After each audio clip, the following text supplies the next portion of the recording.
14 जनपद थे और राजा लोग उसका नियंत्रण करते थे। और राजा लोग जब नियंत्रण करते थे तो एक साइकोलॉजी डोमिनेट करती थी। वो राजा लोग शासन करते थे और शासन करने के क्रम में बहुत अन्याय भी हो जाता था। उसके कारण एक सूत्र को समझाने के लिए उन्होंने सरलता बनाई। Power corrupts man and absolute power corrupts man absolutely.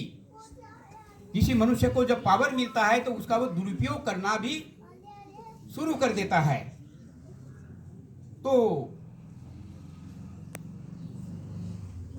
Krishna को ये भी समझाना पड़ा, जिस 5 पांडवों को उन्होंने सहारा लिया, उनको मतलब सहारा क्या, उनको श्रेय दिया, माध्यम बनाया, श्रेय दिया पांडवों को कि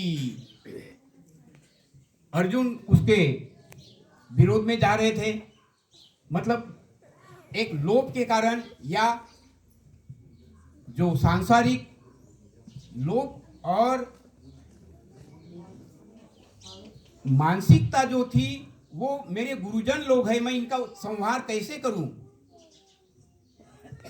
इस बीच में भगवान कृष्ण ने उन्हें समझाने की कोशिश की कि जहां अन्याय होता है उस समय के राजा लोग, तुम लोग जो हो, तुम लोगों का कर्तव्य बनता है कि जो अन्याय है उसके विरोध में आवाज उठाओ। तो एक तरह से उन्होंने प्रेरित किया टू इस्टेब्लिश द ट्रूथ। और इस ट्रूथ को इस्टेब्लिश करने के लिए उन्होंने परमात्मा के शरण में आने की भी बात कही है। और वो शरणागति योग साधना के रूप में उन्होंने सिखाया। मैं ये बात थोड़ा सा मिस कर रहा था कि कृष्ण के, शिव के समय में भी जब वो आए तो उन्होंने तंत्र साधना के द्वारा मनुष्य को आत्मशक्ति को जागृत करने की प्रेरणा दी। तो शिव की तंत्र साधना और कृष्ण की योग साधना, इन दोनों को मिलाकर आज के इस साइंस और टेक्नोलॉजी के माध्यम से जो समाज आज एक मुट्ठी में आ चुका है, और आज की जब हम परिस्थिति को स्टडी करते हैं तो भगवान कृष्ण ने जो वादा किया था अर्जुन के माध्यम से, जदा जदा ही धर्मस्य ग्लानिर्भवति भारतः अभ्युत्थानं अधर्मस्य तदात्मानं सृजाम्यहं परित्रणायां साधूनां विनाशाय च दुष्कृतां धर्मस्य संस्थापनार्थाय संभवामि युगे युगे। मुझे समय का भी ध्यान है, आप लोगों को समय में लंच भी होना है और बाकी बाहर से बहुत सारे लोग हैं, उन लोगों को भी टाइम पर निकलना है, मुझे भी निकलना है। तो मुझे समय का ध्यान है और समय के अंतर्गत ही मैं इस आनंद मार्ग का एक उद्देश्य जो है वो उद्देश्य बहुत संक्षिप्त रूप में रखने जा रहा हूँ। तो व्हाट इज आनंद मार्ग, इसका उद्देश्य क्या है? इसका उद्देश्य है आत्म मोक्षार्थम जगत हितायश्च। ऐसा उन्होंने अपने वादा के अनुसार कृष्ण के रूप में जब वो थे तो अर्जुन को शिक्षा देनी पड़ी। वो जब मोहग्रस्त हो गए तो उनको विवेक को जागृत करने के लिए बतलाना पड़ा और उसको आत्म अनुभूति कराया। महान उसका जो विश्व दर्शन था, पता लगा, उसको अनुभव कराया कि मैं मनुष्य नहीं हूं, मैं संसार का मालिक बनकर के आया हूं। तो इसमें एक टेक्निकल चीज है कि मनुष्य में भी क्या परम पुरुष हो जाता है। तो ये एक अलग से समझने की फिलोसॉफिकल, दार्शनिक एक बहुत ही कॉम्प्लिकेटेड पॉइंट है कि मनुष्य भी भगवान हो जाता है। यस। अब भगवान का मतलब क्या?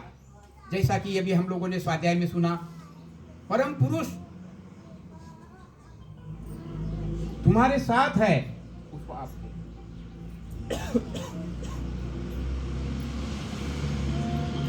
तो व्हाट इज गॉड? तो गॉड फिलोसॉफी के अनुसार में उसको संस्कृत में कहा गया है ब्रह्म, जो अपने आप में अनंत है, बृहद है और दूसरों को भी अनंत बनाने की क्षमता रखने वाली सत्ता।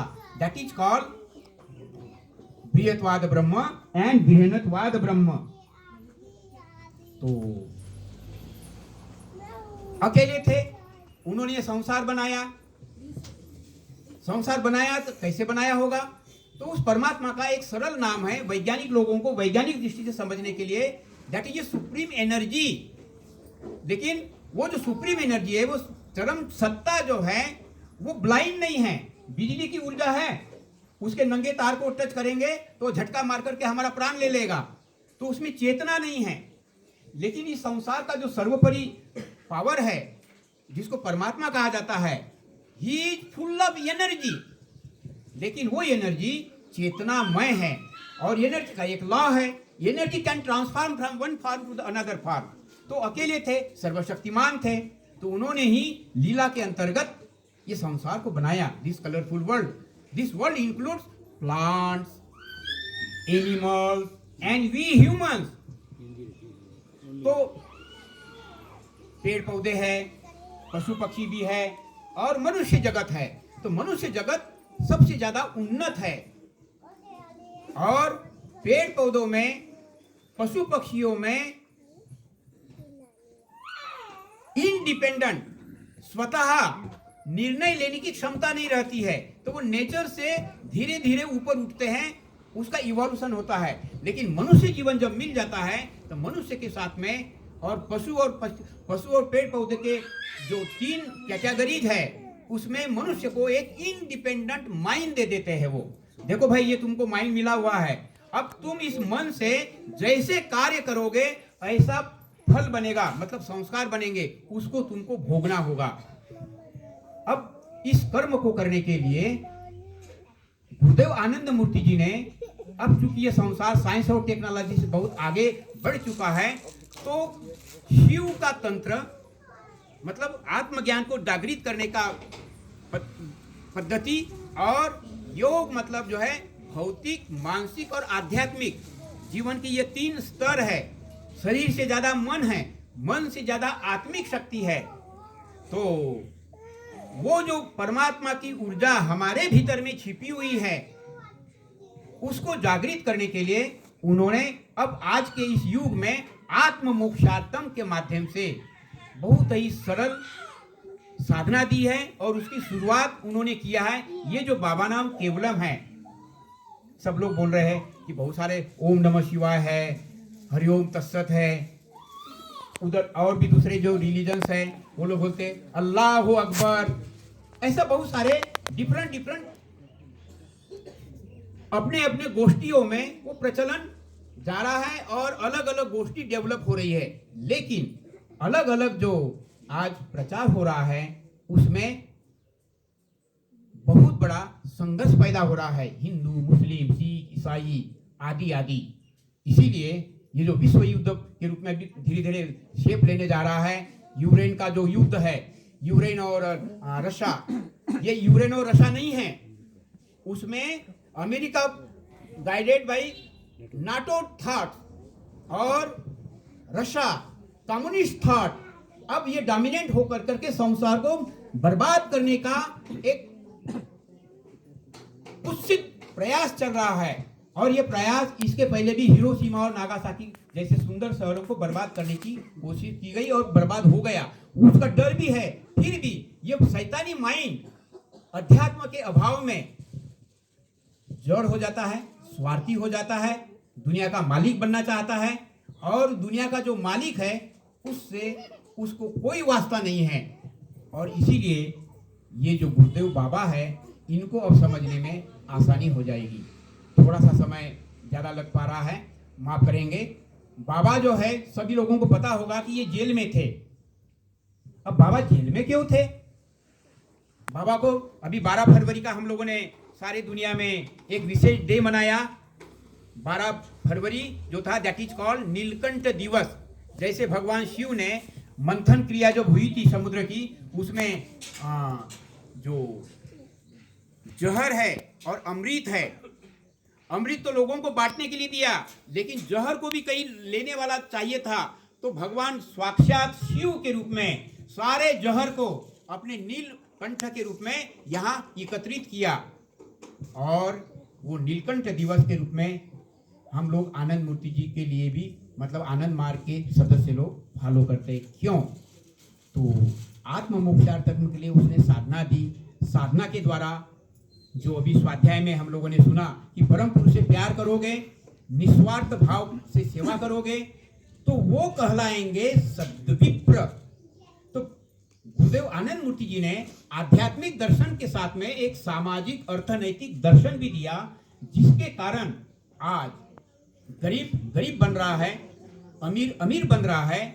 इससे उसको एक सर्वसाधारण समाज बनाते हुए सर्वत्र सुखिनः भवन्तु, सर्वे सन्तु निरामया, सर्वे भद्राणि पश्यन्तु, ना कश्चित् दुःखम् आप्नुयात्, इस भावना के अंतर्गत उन्होंने आध्यात्मिक दर्शन तो दिया ही दिया, लेकिन शाश्वत सेवा करने के लिए, परमानेंट सेवा देने के लिए साधना क्या करोगे?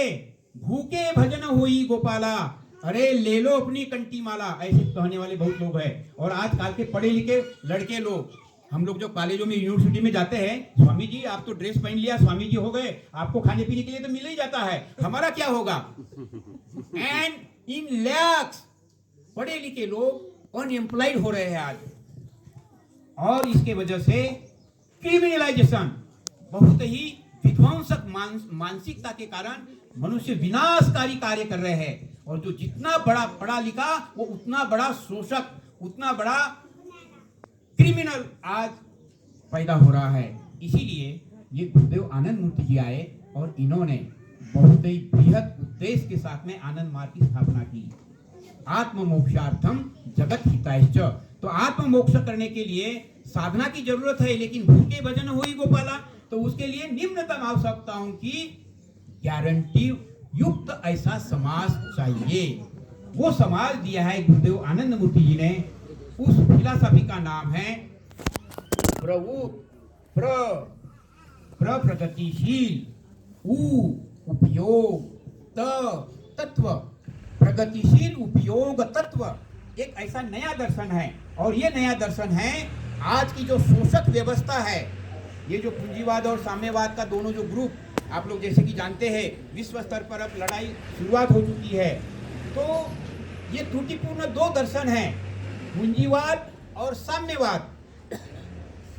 इस पूंजीवाद और साम्यवाद को गुरुदेव जब आया और प्राउड फिलॉसफी जब दिए, तब उन्होंने एक बहुत ही खतरनाक दर्शन दिया, जिसके कारण उनको जेल में जाना पड़ा। और वो स्लोगन क्या है? पूंजीवाद मनुष्य को गरीब बनाता है और साम्यवाद मनुष्य को पशु बनाता है। और ऐसा कहना 70 के दशक में ये बहुत बड़ी चुनौती थी पूंजीवादी अमेरिका के लिए और साम्यवादी रशिया के लिए, कम्युनिस्ट पैटर्न वाले जो देश थे उन लोगों के लिए। तो इसीलिए बाबा को झूठे केस में जेल में डाला गया, जहर दिया गया, उनको मारने के लिए पूरी कोशिश की गई। क्यों? कि इस प्रभुत्व के माध्यम से उन्होंने कहा कि सारे जो संपदाएं हैं जिसको हम लोग उपभोग कर रहे हैं, ये भौतिक संपदाएं, मानसिक संपदाएं, आध्यात्मिक संपदाएं, इन सारे संपदाओं को पैदा किया है एक ही परमात्मा ने। वो सर्वोपरि ऊर्जा है और उसी का हम सब लोग पार्ट एंड पार्सल है, हम उसी का छोटा सा अंश है। हम लोग सब जीवात्माएं हैं, हमको उपभोग करने का अधिकार है, लेकिन संग्रह करने का अधिकार हमें नहीं है। क्यों? ये परमात्मा का ऊर्जा है, परमात्मा के रिसोर्सेस है। इसीलिए प्रभु इस त्रुटिपूर्ण पूंजीवाद और साम्यवाद का विकल्प देकर के गारंटी युक्त समाज बनाने के लिए उन्होंने जो समाज के उत्थान के लिए, उसको दार्शनिक शब्दों में हम ये कह सकते हैं भौतिक समृद्धि भी जरूरी है, तो उसके लिए प्रभुत्व दिया है। ये अलग से क्लास का विषय है, हम लोग बीच बीच में क्लासेस लगाते हैं और ये क्लास का ये पार्ट है।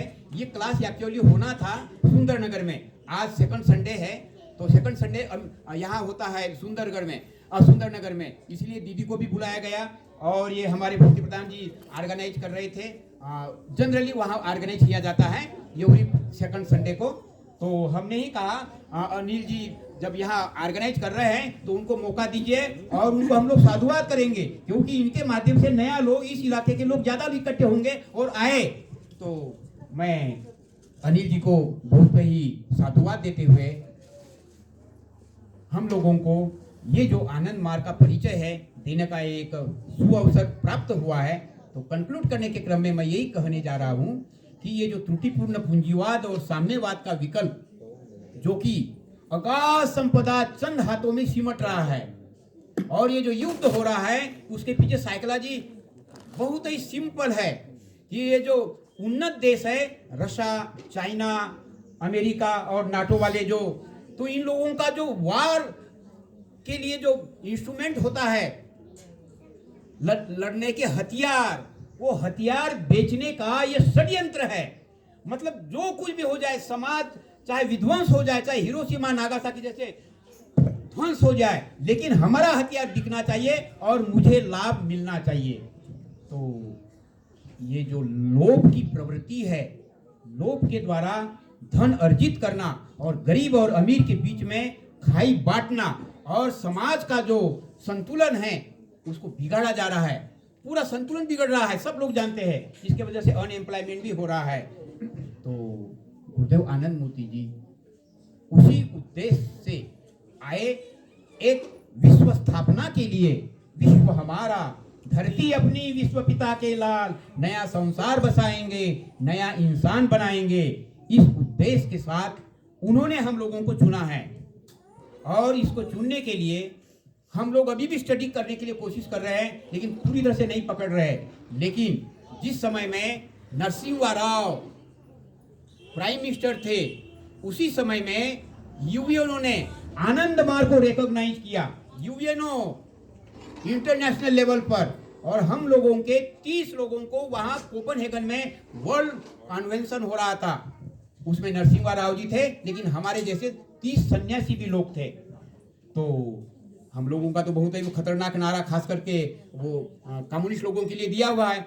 ये लोग तो पूंजीवाद मनुष्य को गरीब बनाता है, साम्यवाद मनुष्य को हैवान बनाता है। तो बहुत बड़ी गाली उन लोगों को बड़ी चुभती है। तो वो ऑर्गेनाइजर लोगों के पास में गए और बोले कि सर, आपने इतना बड़ा सुंदर ऑर्गेनाइज किया है ये वर्ल्ड पार्लियामेंट, लेकिन ये आप लोगों ने गलती किया। तो बोले क्या? बोले ये जो सेफरन कलर लोग जो बैठे हुए हैं ना, ये बहुत खतरनाक लोग हैं, आप इन लोगों को क्यों बुलाया? जो ऑर्गेनाइजर था वो बोलता है, क्या समझ रहे, क्या मैं बेवकूफ हो क्या? आई एम फूल? नहीं सर, आपने तो बढ़िया ऑर्गेनाइज। हाँ, तो बोले मैंने इन लोगों को बुलाया है, जाइए बैठिए, मैं इनका परिचय देता हूँ इन द ओपन पार्लियामेंट। और वो ओपन पार्लियामेंट में इस सेफ्रॉन कलर्ड मॉन्क्स को वो इंट्रोड्यूस करते हैं। क्या बोलते हैं, माफ करना, उसकी लैंग्वेज बतला देता हूँ, फिर मैं उसका अनुवाद भी करूंगा। जब उनको इंट्रोड्यूस करने का टाइम मिला, हमारे बारे में उन्होंने एक परिचय पत्र तैयार करके रखा था। I am very very glad to introduce this saffron coloured monk that these are the best available friends of the humanity today. ये जो सेफ्रॉन कलर्ड मॉन्क्स हैं, ये मानवता के सच्चे प्रेमी हैं, सच्चे मित्र हैं। क्यों? इनके पास में बड़ी डिस्टिंग्विशिंग 3 चीजें हैं। इनके पास में एक फार्मूला है। आज हिंदू, मुस्लिम, सिख, ईसाई के रूप में समाज जो बटा है, इनके पास में वसुदैव कुटुंबकम के स्रोत के अंतर्गत, जो कि हमारा स्रोत है प्रेरणा का, उसको उन्होंने बाबा नाम केवलम के माध्यम से बहुत सरल बना दिया। हिंदू, मुस्लिम, सिख, ईसाई कोई भी इस बाबा नाम केवलम को, जो कि अष्टाक्षरी है और ये संस्कृत से यूनिवर्सल मंत्र के रूप में इंट्रोड्यूस किया गया है, इसलिए हिंदू, मुस्लिम, सिख, ईसाई कोई भी रहे इसको जप कर सकता है। और इनकी जो साधना है उसको हिंदू, मुस्लिम, सिख, ईसाई कोई भी अभ्यास इसका कर सकता है। और इसी के तहत डॉक्टर सोहेल अनायतुल्लाह, किसका नाम होगा जी ये? हिंदू का कि मुस्लिम का? मुस्लिम का। ऐसा एक मुस्लिम भाई वो हमारे पास में आते हैं और बोलते हैं कि मैं आपके फिलॉसफी को पढ़ा हूं और मैं साधना भी सीखा हूं, मेरा ये नाम मेरे अब विचार के अनुसार में शूट नहीं करता है, सोहेल अनायतुल्लाह, आप मुझे संस्कृत का नाम दीजिए। तो उन्होंने संस्कृत का नाम मांगा, उसको हम लोगों ने नाम दिया डॉक्टर सुधीर, क्योंकि उन्होंने रिसर्च किया था। तो डॉक्टर सुधीर के रूप में उनको हम लोग जो है परिचय कराया। तो now he is popular as a doctor Sudhir as well. और वो एक ऐसा मुसलमान भाई है, लेकिन वो डंके की चोट पर उन्होंने जो रिसर्च किया, बोले ये जो आज मानवता में इतना डिवीजन हो चुका है, रक्तपात चल रहा है, खून की होलियां बह रही है, और जो एक देश दूसरे देश के साथ में टकराता है, एक रिलीजन दूसरे रिलीजन के साथ में टकराते हैं, इन सब का परमानेंट उपाय गुरुदेव आनंद मूर्ति जी पूर्व प्रभात जो सरकार जी के पास में है। तो उन्होंने बाबा के इस व्यक्तित्व को बहुत बढ़िया से यूनिवर्सल फादर के रूप में इस्टेब्लिश किया। तो ये सारी चीज़ें अलग से स्टडी करने की चीज़ है। ऐसा मैं इसीलिए थोड़ा सा परिचय दिया कि ये जो समाज है, स्वाध्याय में बाबा बहुत बड़ी प्रेरणा दे रहे साधना करने की, लेकिन साधना जीवन का एक अंग है और इस साधना को करने के लिए एक अनुकूल परिवेश चाहिए। तो भौतिक समृद्धि के साथ में मानसिक रिद्धि और आध्यात्मिक सिद्धि भी। आध्यात्मिक सिद्धि क्या है, यही बोल कर करके मैं अपने शब्दों को विराम देना चाहूंगा। जो अध्यात्म में इस्टेब्लिश हो जाएंगे तो वे लोग कैसे होंगे जिसके लिए बाबा को जेल में जाना पड़ा था। केस झूठा लगाया, मर्डर केस, लेकिन मर्डर केस का कोई प्रूफ नहीं था। तो जज पूछ रहा है कि ये गुरुदेव आनंद मूर्ति जी ऊपर प्रभात जी सरकार जी के ऊपर में तो कोई मर्डर का केस ही इसमें कोई पॉइंट ही नहीं है, इसके बाद में इसको आप लोगों ने इसको जेल में क्यों रखा। तो वो गवर्नमेंट का वकील बोलता है, जनाब इन्होंने मर्डर तो नहीं किया लेकिन बहुत खतरनाक आदमी है। बोले वही तो मैं जानना चाहता हूँ जनाब, इनका एक ऐसा दर्शन है जिसका नाम प्राउड है, उसके अंतर्गत वो कहते हैं कि एक सद्विप्र राज इस्टेब्लिश होगा। अच्छा सुनो सुनो सुनो, क्या बोल रहे हो सर? सद्विप्र राज। अच्छा ये सद्विप्र राज का अर्थ समझते हो क्या? तो तोता की तरह से रटवाया था, सीबीआई ने केस किया था इंदिरा गवर्नमेंट के माध्यम से। तो वो ऐसा तोता की तरह से मान हिलाता है, बोल भी नहीं रहा है, उसको तो रटाया था वही बोल रहा था। और सद्विप्र का क्वेश्चन पूछ रहे, आंसर क्या होता है इसका मीनिंग बताओ, तो उसको कुछ भी पता नहीं है ये ABCD। हम लोग सब लोग बैठे थे, पटना में केस ट्रायल हो रहा था झा साहब के कोर्ट में। वो सिंगल बेंच था हाई कोर्ट का। तो जब ऐसा नकारा ना कहा तो बोले सुनो आप बैठ जाइए थोड़ा देर के लिए, बहुत थक गए आप, बड़ी बहस वगैरह किया है, थोड़ा सा आराम कर लीजिए, मैं बतला देता हूँ ये क्या कहा। ये सद्विप्र का मतलब क्या होता है? सद, सद माने सद्गुणी, जो दुनिया को प्रेम करने की भावना रखता है, जो यम नियम का पालन करता है और यम नियम को पालन करते हुए अपने सोई हुई शक्ति को जागृत करता है। और उस सोई हुई जागृत के माध्यम से विवेक जब जागृत होता है और वो अगर समाज का नेतृत्व देगा, दैट लीडरशिप, वो जो नेतृत्व होगा वो सद्विप्र लोगों का होगा। ऐसे लोगों का वो राज चाहते हैं और इसलिए वो जेल में हैं। और दूसरी चीज वो बोलते हैं कि वो सद्विप्र, सद माने सद्गुणी और विप्र माने बुद्धिजीवी, वो बुद्धिजीवी भी होंगे। तो वो जो लोग आज शोषण कर रहे हैं शूद्र क्षत्रिय वैश्य विप्र के रूप में, शूद्र अपने ढंग से जो है बेचारा पंगु बना हुआ है, लेकिन जो क्षत्रिय होता है वो बाहुबल के साथ में दूसरों पर डोमिनेट करता है। बुद्धिजीवी लोग होते हैं वो पढ़ाई लिखाई के माध्यम से अपने श्रूड इंटेलेक्चुअल को, मतलब कनिंगनेस के साथ में, मतलब स्वार्थ के भावना से दूसरों को शोषण करवाता है। तो बुद्धिजीवी मतलब होते हैं डी क्लास, मतलब शूद्र क्षत्रिय वैश्य विप्र, ये सारे गुण एक व्यक्ति के हाथ में आएंगे, उसका नाम होगा सद्विप्र। ऐसे लोग समाज का शासन करेंगे, ऐसे लोगों का समाज का उन्होंने प्रारूप दिया है, धैर्य दिया, इसलिए इनको जेल में रखा है। तब तो जो है उनके पास में कोई आंसर ही नहीं था। तो उनको जो असिस्टेंट था वो बड़ा बेशरम था, वो दूसरा पॉइंट बताता है, जनाब आप नहीं ना जानते हैं तो बताओ ना क्या जानते हो आप। तो बोलते जनाब इनको फॉरेन से पैसा मिलता है। अच्छा ये इतनी बढ़िया संस्था है। वो क्या था कि 75 के दौरान में इंडिया का जो करेंसी है वो बहुत डाउन जा रहा था। तो इंटरनेशनल लेवल का बिजनेस करने के लिए डॉलर चाहिए, तो डॉलर बाहर से आ रहा है। तो बोले ये तो आनंद मार्ग जो है आपके गवर्नमेंट भी तो मदद कर रहा है। तो उसमें भी वो बेशरम होकर के उसका नाक कट गया और बाद में हम लोगों ने वो केस भी ऐतिहासिक रूप में जीता है। तो ऐसे बाबा आए हैं, तो समय बहुत होने की वजह से अब बहुत ज्यादा तो अलग से नहीं रख सकते हैं, लेकिन जो आनंद मार्गी बने हैं मात्र शब्दों में आनंद मार्गी मत बनिए। अब सद्विप्र बनने की जो क्वालिटीज है उसको फॉलो करिएगा। सद्विप्र कैसे बना जाता है? हमारे पास में 16 पॉइंट्स का एक चार्ट है, वो अलग से हम लोग एजुकेट करते हैं, अलग से आप लोग संपर्क करेंगे। और यहाँ जो जितने भी सीनियर लोग हैं, आप प्रसंगवत मैं ये भी बोल दूं, मैं मिस कर रहा था कि यहाँ जो आनंद मार्गी लोग हैं, यहाँ एक से एक विद्वान लोग बैठे हैं, रिसर्च स्कॉलर्स है। तो अच्छे से अच्छे विद्वान लोग भी है और साधारण भी लोग है। सारे भक्त लोग गुरुदेव आनंद मूर्ति जी के प्रेरणा का स्रोत है। तो यहाँ ऑलरेडी मतलब ये ट्रेनर के रूप में है, आप इनसे संपर्क करिए। बोलने के लिए अब समय मुझे इजाजत नहीं देता है, लेकिन ये घटना हो गई आज सवेरे। मैं उस घटना को बोलते हुए